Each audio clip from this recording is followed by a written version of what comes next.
avril, l'Assemblée législative de transition au Burkina Faso avait adopté une loi portant convocation d'assises nationales les 25 et 26 mai à Ouagadougou. Ces assises réuniront des représentants de la société civile, des partis politiques, des forces de défense et de sécurité qui devraient faire un bilan des mois écoulés, décider s'il faut donner une suite à la transition et quelle sera cette suite, a précisé le ministre de l'administration territoriale. Mais l'objectif principal de ces assises est de délibérer sur la suite à donner à la transition qui s'achèvera le 1er juillet 2024 conformément à la durée impartie par la charte du 14 octobre 2022. La transition en cours a été mise en route après que les forces vives de la nation se soient rassemblées il y a quelques mois pour lui donner les contours de son existence.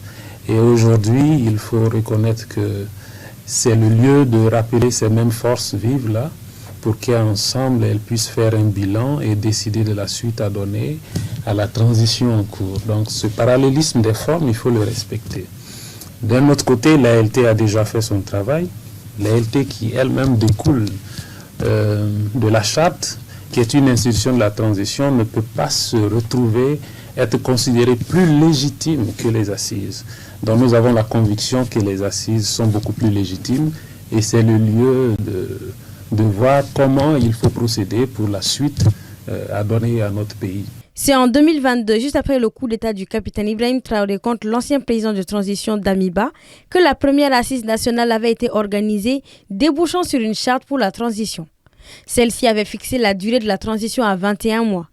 Le régime avait ensuite fait savoir que la sécurité dans le pays primait sur l'organisation d'élections. Ces deuxièmes assises devraient permettre de trancher sur la question.